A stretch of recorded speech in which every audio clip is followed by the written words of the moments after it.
अस्सलाम वालेकुम नाजरीन, आप देख रहे हैं INN चैनल। मैं हूं शेख अहमद अली। आज की ख़ास बात में हम देखेंगे कई अहम कौमी और बैनुल-अक़वामी ख़बरें। वज़ीर आज़म नरेंद्र मोदी 9 साल में छठी बार अमेरिका के दौरे पर हैं। यह उनका पहला सरकारी दौरा है। दरीं असना PM मोदी ने अमरीकी कांग्रेस यानी पार्लियामेंट के मुश्तरका इजलास से खिताब किया। रिपोर्ट के मुताबिक हिंदुस्तानी वक्त के मुताबिक रात देर गए 1:30 बजे अमरीकी कांग्रेस पहुंचे और यहां उनका दूसरा खिताब था। इससे कबल वज़ीर आज़म ने 2016 में अमरीकी पार्लियामेंट में तकरीर की थी। हिंदुस्तानी वक्त के मुताबिक जुमे की सुबह 4 बजे PM मोदी के लिए व्हाइट हाउस में एक सरकारी इशाइये का अहतमाम किया गया था। अमरीकी कांग्रेस से खिताब के दौरान वज़ीर आज़म मोदी ने कहा कि 7 सालों में बहुत कुछ बदल गया, लेकिन हिंदुस्तान अमरीका दोस्ती को गहरा करने का आज़म वही रहा। दोनों ममालिक के दरमियान भरोसे की दोस्ती है। दोनों ममालिक के दरमियान एतमाद में इजाफा हुआ।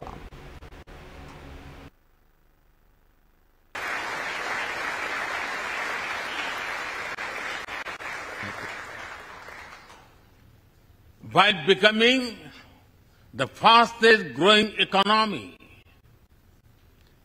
we grew our solar capacity by 2,300%. Yes, you have heard right. 2,300%.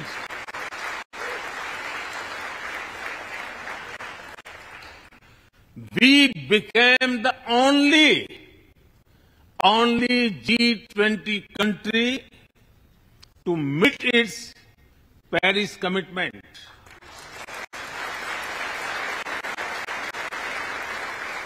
We made renewables account for over 40% of our energy sources 9 years ahead of the target of 2030.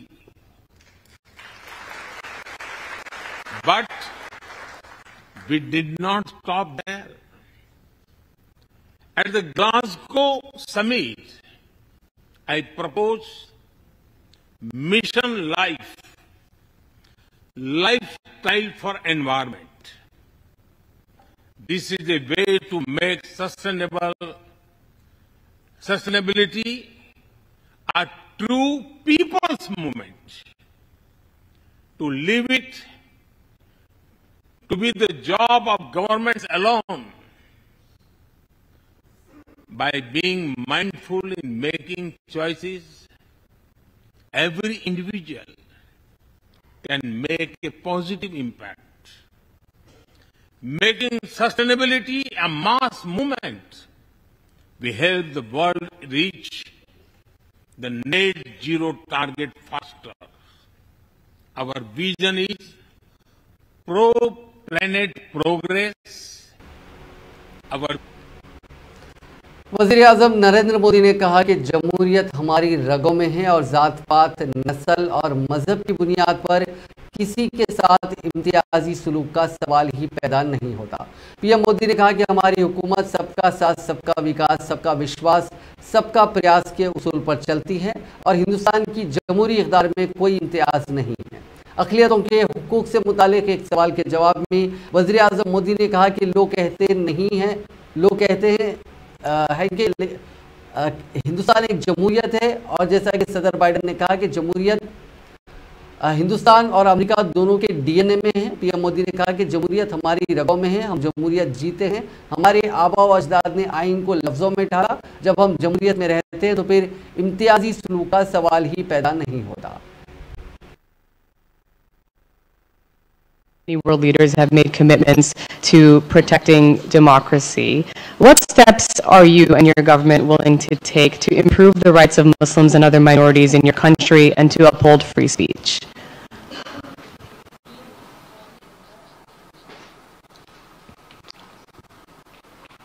मुझे आश्चर्य हो रहा है कि आप कह रहे हैं कि लोग कहते हैं नहीं, भारत डेमोक्रेसी है। और जैसा राष्ट्रपति बाइडेन ने कहा, भारत और अमेरिका दोनों के DNA में लोकतंत्र है। लोकतंत्र हमारा स्पिरिट है, लोकतंत्र हमारे रगों में है। लोकतंत्र को हम जीते हैं और हमारे पूर्वजों ने उसको शब्दों में ढाला है संविधान के रूप में, और हमारी सरकार लोकतंत्र के मूलभूत मूल्यों को आधार लेकर के बने हुए संविधान के आधार पर चलती है।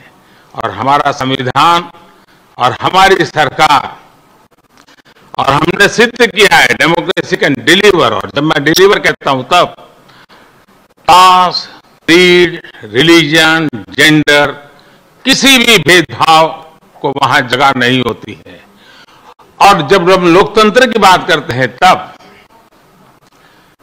अगर ह्यूमन वैल्यूज नहीं है। पटना में 15 अपोजिशन पार्टियों के सरकर्दा कायदीन एक साथ बैठे और अपने इख्तलाफात को भुलाकर मिशन 2024 को कामयाब बनाने के लिए एक मजबूत अपोजिशन इत्तेहाद की बुनियाद डाली। उन सभी पार्टियों का एक ही मिशन है और वो है मरकजी इक़्तिदार से बीजेपी को बेदखल करना। इसके लिए कांग्रेस सदर मल्लिकार्जुन खड़गे, बिहार के वज़ीर आला नीतीश कुमार, मगरबी बंगाल की वज़ीर आला ममता बनर्जी, बिहार के साबिक़ वज़ीर आला लालू प्रसाद यादव समेत कई सरकर्दा कायदीन ने मुत्तफ़िक़ा तौर पर फैसला लिया कि आइंदा लोकसभा इंतखाब सभी साथ मिलकर लड़ेंगे। अपोजिशन पार्टियों की आइंदा मीटिंग 12 जुलाई को शिमला में मुनक्किद करने का ऐलान भी हो गया, जिसमें लोकसभा इंतखाब को लेकर खाका तैयार किया जाएगा। आज पटना में हुई पहली मीटिंग के बाद अपोजिशन पार्टी कायदीन ने मुश्तरका प्रेस कॉन्फ्रेंस खिताब किया, जिसमें सभी का जोर इसी बात पर नजर आया कि बीजेपी की अवाम मुखालिफ और मजहबी मुनाफरत वाली पॉलिसियों के खिलाफ उन सभी पार्टियों का मुत्तहिद होना जरूरी है जो बीजेपी और आरएसएस नजरिए से इत्तेफाक नहीं रखते।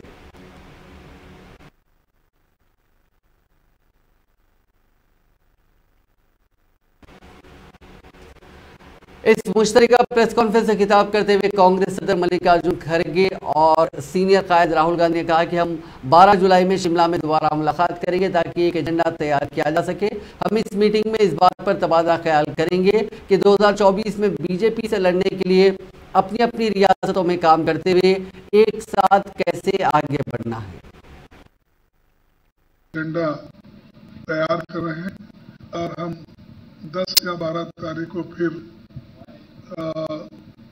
हमारे इसमें हिमाचल में शिमला में हम वहाँ फिर मिल रहे हैं। तो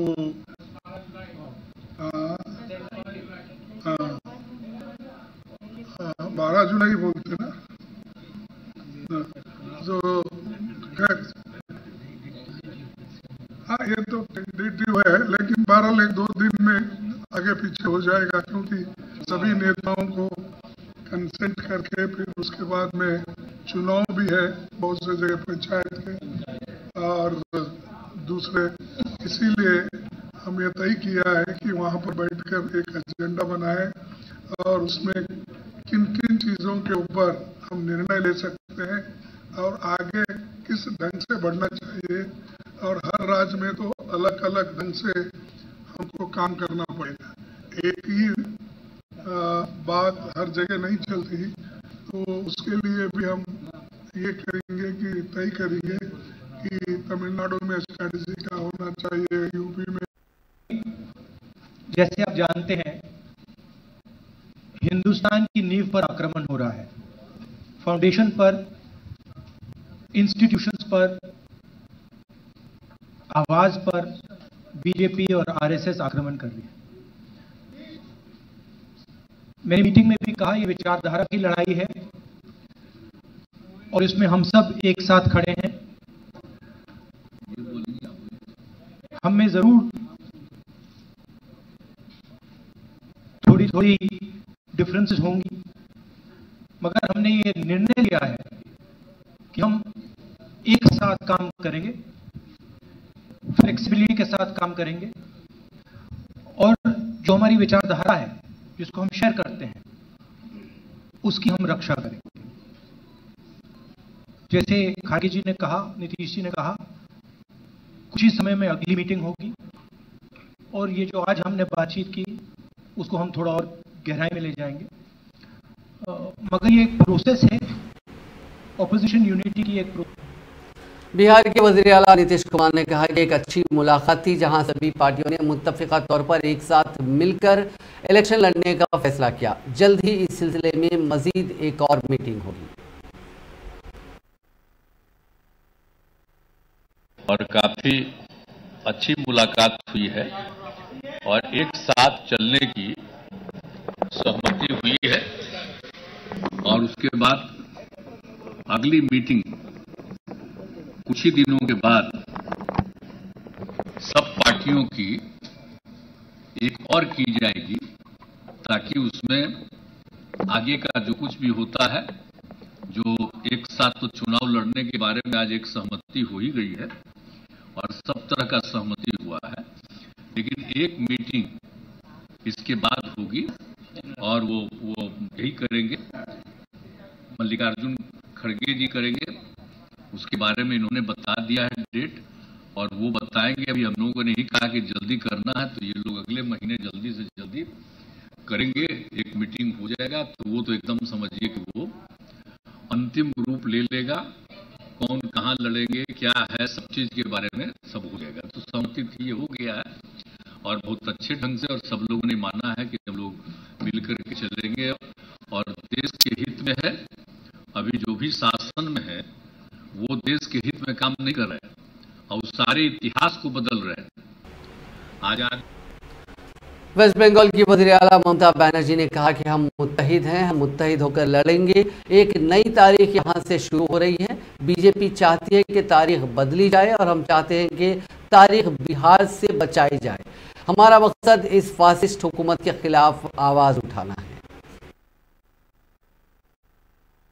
We are united, हम लोग एक है। दूसरी बात है We will fight unitedly, ये दूसरी बात है, हम लोग एक साथ में लड़ेंगे।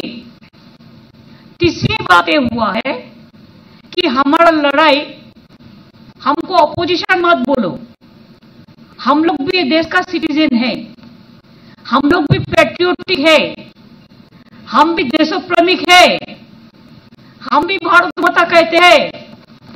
मणिपुर जलने से हमारा भी आग जलते हैं। ऐसे हम लोगों ने एक तय किया कि बीजेपी का तानाशाही जो गवर्नमेंट, जो डिक्टेटरशिप चला रहा है, जो एट्रोसिटीज चला रहा है, एट्रोसिटीज टेरिबल, क्या नहीं किया। हम लोग जो इलेक्टेड गवर्नमेंट है, हम लोग को उधर में पूरा राजभवन को ऑल्टरनेटिव गवर्नमेंट बना दिया। हमारा स्टेट का मालूम नहीं आया फाउंडेशन डे है, उन्होंने फाउंडेशन डे कर दिया, हम लोगों को कंसल्ट भी नहीं करके जो मर्जी करते हैं। जो अगर कोई कुछ बोलते हैं तो उसको खिलाफ में ईडी लगा देता है, सीबीआई लगा देता है। मीडिया को तो पूरा कंट्रोल किया है और क्या चालाकी करते हैं, चुप्पी रुस्तम का माफी। बहुत सारे लॉयर को कोर्ट में भेजकर कोई ना कोई केस कर हम लोगों के खिलाफ में कोई ना कोई सीबीआई होता है, नहीं तो ईडी होता है, नहीं तो पंचायत भी सीबीआई में होगा। ऐसा होता है जो नहीं होना चाहिए। लेकिन बेरोजगारी के बारे में चिंता नहीं करते हैं, आम जनता के लिए चिंता। पटना में अपोजिशन पार्टियों की मीटिंग के बाद मुश्तरका प्रेस कॉन्फ्रेंस से खिताब करते हुए बिहार के साबिक वज़ीर आला लालू प्रसाद यादव ने लोकसभा इंतखाब में बीजेपी को शिकस्त से फाश देने के अपने अज़्म जाहिर किया। उन्होंने मीडिया से मुखातिब करते हुए कहा कि मैं कई दिनों के बाद आपसे बात कर रहा हूं, अब मैं बिल्कुल फिट हूं और मैं उन्हें यानी बीजेपी को भी फिट कर दूंगा। आगे के और कार्यक्रम किस तरह से क्या हो वो तय करेंगे, चर्चा करेंगे। एक होकर के लड़ना है। देश की जनता बोलते थे कि भाई वोट है आप लोग का, लेकिन आप लोग मिलते नहीं, एकजुट आप लोग नहीं होते हैं, वोट बढ़ जाता है और भाजपा आरएसएस जीत सकता है। अब नरेंद्र मोदी देश के नेता नहीं है, प्रदेश में घूम घूम करके चंदा लंदन का लकड़ी बांट रहे हैं, अमेरिका में जाके जो अमेरिका यूरोपीय देश नरेंद्र मोदी को, अमित शाह को मना कर दिया था, उस समय जो गुजरात में घटना घटी थी और यूरोपीय लोगों को भी मना कर दिया था कि कोई मत जाना, भारत में मत जाना, कोई आदमी, कोई टूरिस्ट नहीं जाना। बाद में पता नहीं कैसे ये लोग भूल गए और ये जाने लगे, देश टूट के कगार पर था। जम्मू कश्मीर के साबिक वज़ीर आला उमर अब्दुल्ला ने कहा कि हम मुल्क को तबाही से बचाने और जमहूरियत को वापस लाने के लिए एक साथ खड़े हुए हैं। मेरा और महबूबा मुफ्ती का ताल्लुक मुल्क के उस हिस्से से है जहां जमहूरियत का कत्ल किया गया है। कल अमेरिका के व्हाइट हाउस में जमहूरियत के बारे में तस्करा हुआ। ये जमहूरियत जम्मू कश्मीर तक क्यों नहीं पहुंचती?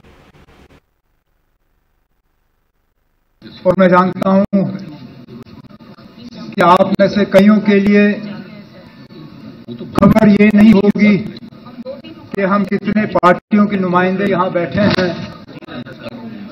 शायद आप में से कुछ खबर इस चीज की बनाना पसंद करेंगे कि यहां पे कौन नहीं है।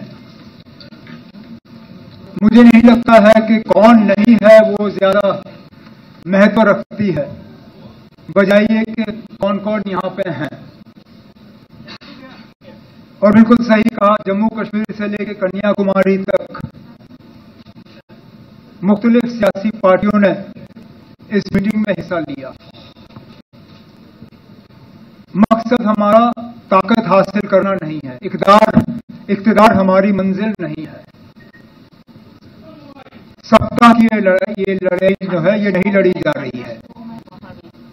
ये असूलों की लड़ाई है, ये विचारधारा की लड़ाई है, ये सोच की लड़ाई है, ये इरादों की लड़ाई है, ये मुल्क के आईन को बचाने की लड़ाई है। तो जैसे मैं कह रहा था, इस लड़ाई को सिर्फ इक़्तिदार की लड़ाई मत समझिए। हम मिल चुके हैं इस देश को बर्बादी से बचाने के लिए, इस देश को इस मुसीबत से निकालने के लिए, और सही मायने में इस देश में जमहूरियत को दोबारा जिंदा करने के लिए, डेमोक्रेसी को जिंदा करने के लिए। मैं और महबूबा मुफ्ती साहिबा इस मुल्क के एक ऐसे बदनसीब इलाके से ताल्लुक रखते हैं जहां जमहूरियत का दिन दहाड़े कत्ल किया जा रहा है। बड़ा अच्छा लगा कल अमेरिका में वजीर आजम साहब को, और मैं जानता हूं बिहार की दारुल-हुकूमत पटना में अपोजिशन इत्तेहाद को लेकर हुई मीटिंग पर वजीर दाखिला अमित शाह ने तंज कसा। जम्मू में जुमे के रोज एक रैली में अमित शाह ने कहा कि आज पटना में एक फोटो सेशन चल रहा है, कितनी ही पार्टियां मीटिंग में आए लेकिन वो कभी साथ नहीं होंगी। अपोजिशन के कायदीन वज़ीर आज़म नरेंद्र मोदी और एनडीए को चुनौती देना चाहते हैं। मैं उन्हें बताना चाहता हूं कि पीएम मोदी 2024 के लोकसभा इंतखाबात में 300 से ज्यादा सीटों के साथ सरकार बनाएंगे। का काम किया गया है, ढेर सारे विकास के काम हुए हैं, मगर इन लोगों को विरोध की ही राजनीति करनी है। आज 23 तारीख को पटना में एक फोटो सेशन चल रहा है। सारे विपक्ष के नेता एक मंच पर इकट्ठा हो रहे हैं और संदेश देना चाहते हैं कि हम भारतीय जनता पार्टी को, एनडीए को और मोदी जी को चैलेंज करेंगे। मैं सारे विपक्ष के नेताओं को एक कहना चाहता हूं, कितने भी हाथ मिला लो, आपकी एकता कभी संभव नहीं है, और हो भी गई तो कितने भी इकट्ठा होकर जनता के सामने आ जाइए। 2024 में 300 से ज्यादा सीटों के साथ नरेंद्र मोदी जी का मित्रों, इन लोगों ने तमाशा देख कर किया है। 3 दिन से मरकजी वजीर स्मृति ईरानी ने जुमे को पटना में अपोजिशन की मीटिंग पर तंज करते हुए कहा कि कांग्रेस ने तस्लीम कर लिया है कि वो वजीर आजम नरेंद्र मोदी को तन्हा शिकस्त नहीं दे सकती और उसके लिए उसे मदद की ज़रूरत है। आज बीजेपी के हेडक्वार्टर्स में एक प्रेस कॉन्फ्रेंस से खिताब करते हुए स्मृति ईरानी ने कहा कि मैं खास तौर पर कांग्रेस का शुक्रिया अदा करती हूँ कि उन्होंने अवामी तौर पर ऐलान किया कि वो तन्हा मोदी को शिकस्त नहीं दे सकते और ऐसा करने के लिए उन्हें दूसरों की हिमायत की ज़रूरत है।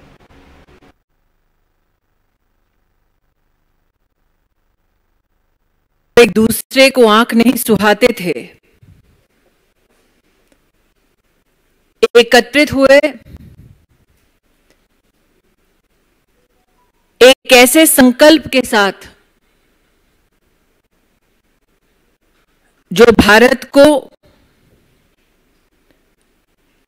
आर्थिक प्रगति से वंचित कर पाए। स्वार्थ का ये गठबंधन बहुमुखी है और संवाद अलग अलग शैली में करता है। ये जीवन में कभी भी तृणमूल के कार्यकर्ताओं ने नहीं सोचा होगा कि जिस कम्युनिस्ट पार्टी के नेताओं ने ममता बंदोपाध्याय के बाल खींचकर सड़क पर उन्हें अपमानित किया, उसी कम्युनिस्ट पार्टी के संरक्षण में एक दिन ममता बंदोपाध्याय जी जाएंगे। पश्चिम बंगाल के कांग्रेस के उन कार्यकर्ताओं ने कभी कल्पना नहीं की होगी कि जिस ममता बंदोपाध्याय के हाथ कांग्रेस के कार्यकर्ताओं के खून से सने हैं, वही हाथ एक दिन राहुल जी के सर पर दिखाई देगा। ये कल्पना तो तमिलनाडु की जनता ने भी नहीं की होगी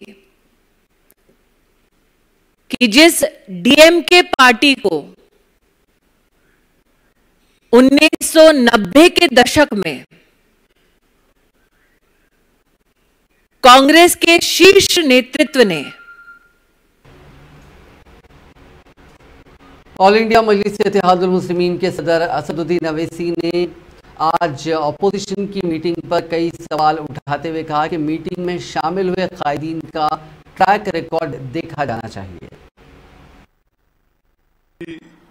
Using or whatever efforts which are there, but this particular meeting which is being held today in Patna, what is the track record of all these political leaders who have assembled over there? Isn't it right that because of Congress, BJP came back into power twice? Isn't it right to say that Mr. Nitish Kumar was the railway minister when Godhra happened, and he continued to be with BJP when the Gujarat genocide and program happened? He became chief minister because of alliance with BJP. He left BJP, formed Mahagathbandhan, became the chief minister, again left them, joined BJP, now again he has left them. Thirdly, Shiv Sena. Has Shiv Sena become a secular party? That Shiv Sena where Mr. Uddhav Thackeray as chief minister stood up in the Maharashtra assembly and said that, yes, we are proud of demolishing Babri Masjid. The chief minister of Delhi supported BJP when in the Lok Sabha and Rajya Sabha when Article 370 was removed in an unconstitutional way. What is this? Mr. Nitish Kumar as a chief minister could not. Jammu Kashmir के सरहदी जिले कुपवाड़ा के muscle sector के काला जंगल इलाके में दरअंदाजी की कोशिश करने वाले 4 दहशतगर्दों को मार गिराया गया। ये मिलिटेंट्स पाकिस्तान जेर कब्जा कश्मीर की तरफ से दरअंदाजी करने की कोशिश कर रहे थे। कश्मीर जोन पुलिस ने जुमे को ट्वीट करके कहा कि फौज और पुलिस ने मुश्तरका ऑपरेशन के दौरान कुपवाड़ा के मसल सेक्टर के काला जंगल इलाके में 4 मिलिटेंट्स को मार गिराया है, जो पाकिस्तान जेर कब्जा कश्मीर से हमारे इलाके में दरअंदाजी करने की कोशिश कर रहे थे। ये 1 माह से भी कम अरसे में दूसरी दरअंदाजी की कोशिश थी, जिसे नाकाम बना दिया गया। इससे कबल 16 जून को शुमाली कश्मीर के कुपवाड़ा जिले में लाइन ऑफ कंट्रोल यानी LOC के जामे गुंड इलाके में सिक्योरिटी फोर्सेस के साथ तसादुम में 5 गैर मुल्की मिलिटेंट्स मारे गए थे। मुंबई में फ्लाइट हाईजैक की बात करने पर एक मुसाफिर को गिरफ्तार कर लिया गया। वो दिल्ली के लिए उड़ान भरने को तैयार विस्तारा फ्लाइट में बैठा था। उसने फोन पर किसी से कहा हाईजैक की सारी प्लानिंग है, उसका सारा एक्सेस है, चिंता मत करना। ये सुनते ही उसके बाजू में बैठे दूसरे मुसाफिर ने क्रू मेंबर को ये बात बताई। उन्होंने उस मुश्तबा मुसाफिर को CISF के हवाले कर दिया। ये वाक़या जुमेरात का है। मीडिया में इसकी जानकारी आज आई है। पुलिस के मुताबिक मुल्जिम मुसाफिर की पहचान हरियाणा के रितेश जुनेजा के तौर पर हुई है। मुल्जिम मुसाफिर की जहनी हालत ठीक नहीं बताई जा रही है। उसका 2021 से इलाज चल रहा है। कैबिन क्रू की शिकायत पर मुसाफिर के खिलाफ सेक्शन 336 और 552 के तहत मामला दर्ज किया गया है। सऊदी अरब में वजीर हज व उम्रा तौफीक अल अरेबिया ने ऐलान किया कि हुज्जाज इकराम की तादाद वबाई मर्ज से पहले की सतह पर लौट आई है। उन्होंने कहा कि इस साल हज सीजन में आज़मीन हज पर उम्रा करने के हवाले से कोई पाबंदी मौजूद नहीं है। हज के इनेकाद के लिए ममलिकत की तैयारियों के बारे में एक तकरीर में उन्होंने मजीद कहा कि इस मौसम में 37 सरकारी इदारे आज़मीन हज को खिदमात फराहम कर रहे थे। बैरून मुल्क आज़मीन हज के अखराजात में 39% कमी आई है। ये उस वक्त हुआ जब सऊदी हिलाल अहमद ने मुक़द्दस मकामात पर हंगामी खिदमात फराहम करने के लिए इस साल हज सीज़न के लिए 8 अगस्त हेलीकॉप्टर मख्तस किए। 139 हेलीकॉप्टर मख्तस किए हैं। हुक्काम के मुताबिक हेलीकॉप्टर जदीद तरीन तिब्बी आलात, एयर नेविगेशन सिस्टम और अहल इंसानी कैडर से लैस हैं। उनकी तिब्बी रिपोर्ट्स के जवाब की शरह 7 मिनट है। इन ख्यालात का इज़हार हज के इनेकाद के लिए ममलिकत की तैयारियों पर सऊदी वज़ीर हज ने अपने खिताब में किया। दूसरी तरफ खादिम हरमैन शरीफैन शाह सलमान बिन अब्दुल अजीज़ ने इस साल हज अदा करने के लिए दुनिया के मुख्तलिफ ममालिक से आने वालों का खैर मकदम किया। नए खर्च की तलाश में फ्रांस पहुंचे पाकिस्तान के वज़ीर आज़म शहबाज शरीफ का एक वीडियो सोशल मीडिया पर वायरल हो रहा है। शहबाज मीटिंग वेन्यू पर पहुंचते हैं, वहां तेज बारिश हो रही थी। कार की गेट पर वुमेन प्रोटोकॉल ऑफिसर छाता लेकर खड़ी थी। कार से उतरकर शहबाज उनसे छाता लेते हैं और बिना उनको साथ लिए अकेले ही मीटिंग हॉल में पहुंच जाते हैं। महिला खातून भीगते हुए पीछे पीछे आती है।